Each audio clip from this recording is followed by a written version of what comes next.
Hello, in this video I am going to attempt to quickly show you how to utilize the modern day databases for your research project. So first I'm going to show you two different ways to access the online databases that our school provides. The first is to actually go into the modern day website under students.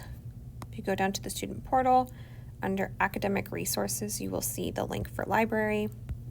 From here, you will see that there are the databases linked here. There's also a button on the right. Here's the different databases. I'm going to go over each one quickly in a second, or at least the couple that I think you might need to use for this project. You'll see that there are different usernames and passwords to access each individual database, so please make sure you know the actual password. The other way to access the databases is actually through Canvas. So on the student app, on your main page, you will go to the left-hand side and you will click this little drop down and then go to MD Quick Links. And then if you scroll down, you will see Library and Learning Commons linked here. The only downside with using the app is that everything's going to stay in this small little pop-up, which may be a little bit more difficult for you, and you might accidentally click out of it kind of easy.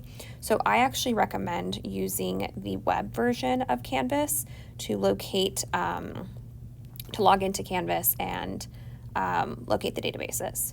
So I already opened it, so I'm just going to switch over to a tab. So this is my Canvas account. On the left-hand side, I went to MD Quick Links, and then I pressed the Library and Learning Commons link here. Now, once it opens up that Canvas account course, this is our Library and Learning Commons Canvas course.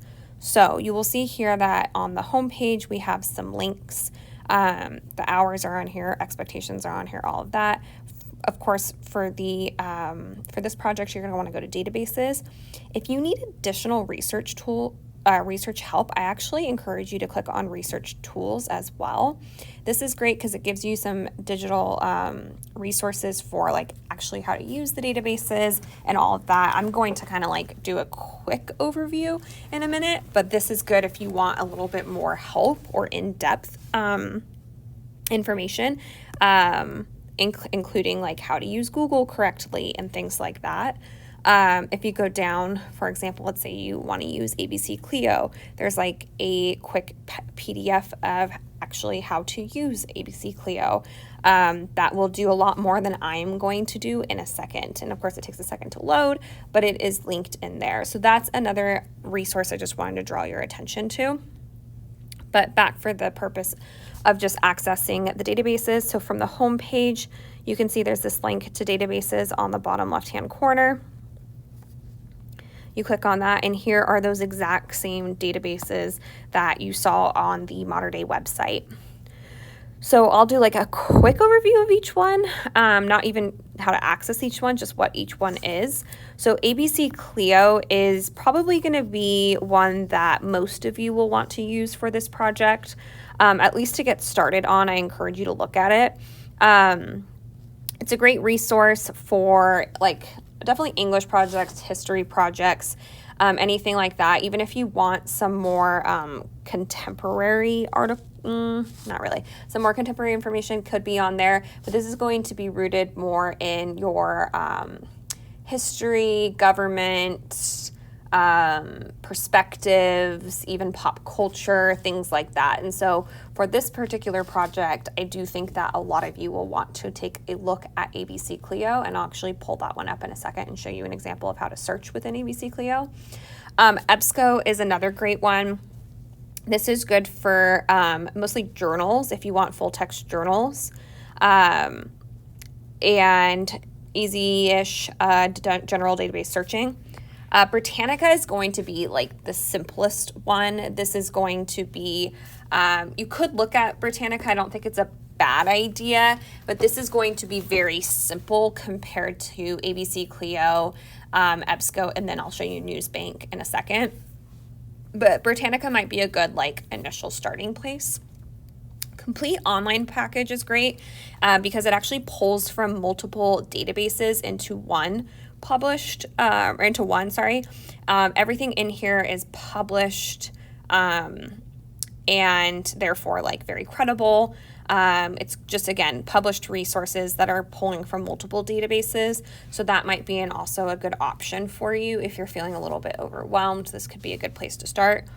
And then Flipster, if you are picking a more contemporary topic, Flipster might be a great one because this is actually like current event magazines, Times, things like that. So again, depending on your specific topic, Flipster could also be a good one. And then I would say Gale Opposing Viewpoints. Again, since you are writing about the power of a movement, opposing viewpoints might be a good option for you as well, to see like pro-con viewpoints and things like that.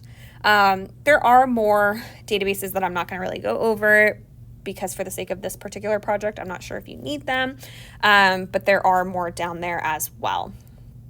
So let's go ahead and actually look at ABC-CLIO because I'll just show you kind of how to use it. And then I will move on from there. So I actually had it over here already. Let's see. Oh my gosh, it's going to make me do it a million times. I will start over. Okay, here. I'll just log in. Modern Day, and then Monarchs is the password. So here's ABC-CLIO. So you can narrow down your search by picking the specific databases that you want to pull from. I would just press all databases, which is the automatic link. And then you're going to want to search your topic. So again, for the sake of this project, let's say I picked as my general movement, the LGBT movement. And then my specific topic that I'm focusing on is an event within that movement, and that is the Stonewall riots. So I did my initial, research, my steps 1 and 2. Oh my goodness. My steps 1 and 2, I narrowed it down and I decided that this is the event I want to focus on. So I search Stonewall riots. Now down below, I have like each database, and it tells me the amount of resources under each one. Obviously, issues is coming up with a lot more resources than perhaps American government, and that's fine. It doesn't mean that I shouldn't look at the other databases. I can go for the largest one first, and that might actually be what I'm going to. Actually, no, I'm going to start with American history because this is like a historical event, and so I want to kind of start there. So I kind of look through, and I'm seeing some information. I'm going to go to Stonewall riots. I'm just going to click on the very first one and see what comes up. So I kind of look through here and I see, oh, great. Actually, this is giving me a lot of basic information that I might need for this particular project. So I am going to read through this and then I'm going to say, okay, I definitely want to save this one. So I can actually email myself if I press this email button, or I can even save the PDF, and that will be super helpful later because then I'll always have access to it. And then when I want to go through and pull the quotes that I need, I can, I don't have to like log back in. I just already have it saved and ready to go. You can also, to use a citation, it automatically cites for you, which is super, super helpful. I probably should have led with this, but one of the main reasons why we want to use databases is because they are rooted in credibility. So why does that matter? You, as an author of a research paper, want to be pulling from credible resources to support and prove the ethos, the credibility of your own work. So you always want to make sure that you are integrating credible resources in your writing. And so why the databases are great is they're all automatically credible. They are already like vetted for the credibility that they provide. So that's kind of why we want to use them. Now for you, you're going to need to cite. So using this little citation is fantastic because then you know you're covered. You know you have your citation. You know it's going to be MLA formatted correctly. So you would just want to make sure that you copy that down when you eventually need to do your works cited page. The other reason why ABC-CLIO can be helpful is, yes, you had this information, but over on the left-hand side, there's more articles. You can even use those to potentially lead you to more information. So In the case of this one, I might click on the first one and see what comes in. Oh, look, Stonewall's mentioned already. So that might give me more information that I could potentially want to use. Let's go back to a different database. So it's gonna make me hit submit like a million times, and I don't know why. Obnoxious. Actually, you know what? Let's just do this. Switch database. So, okay, so we clicked on the American history one. I remember issues had a lot of information, so I'm going to go ahead and click on issues and see. Oh, great. We're going to have to retype it all in. I'm going to see what issues comes up with. Okay, I'm going to click on the first one. I'm like, oh, good, more information that I could potentially use. So this is just, again, an example of how to use ABC-CLIO. There's more that you can do with it, and I encourage you to obviously explore and spend some time. And then don't forget about these awesome options up top to help so that you can reference them later. Now, I'm going to go back to this Canvas page, this Library and Learning Commons Canvas page, because I actually want to draw your attention to another resource that actually isn't linked on the databases.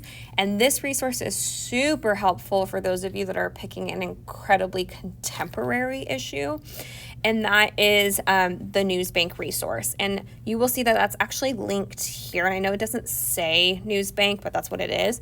So this first one is Access World News. And then the next one down is America's Historical Newspapers homepage. And these are both super helpful for getting actual like articles regarding your specific topic. So if I were to click on the first one, again, this is Newsbank. This is going to be like contemporary news. So if you are picking a contemporary issue, or you even want to see if your topic is, even if it's a more historical topic, is it still relevant or even cited today for contemporary issues, you can use that. What I recommend is using actually quotation marks if you're going to use Newsbank around your topic, because it is just going to help narrow down your search. So then you hit search, and then you would see that there's a ton of information. And for example, this one was published literally today, like April 18th. So this is going to be great for, again, those of you who have a contemporary topics. This is going to be a great resource. I'm going to go back really quick. And then I wanted to show you the historical newspaper one. So again, this is history through the news. So even if you don't have a super contemporary issue, if you have an older issue, then this could be helpful. So, I mean, it goes way back to the colonial era, but if you hit keyword search, again, you can type in your search. I would use quotation marks. It just really helps narrow it down. And then you will see like these are actual articles regarding where your topic is mentioned. And so obviously you'll have to do some sifting, but this is helpful. And then on the right hand side, you can even see like an actual preview of the article itself. So this was the actual article that was published back on October 8th, 2000, just to give you reference. Yeah, right there.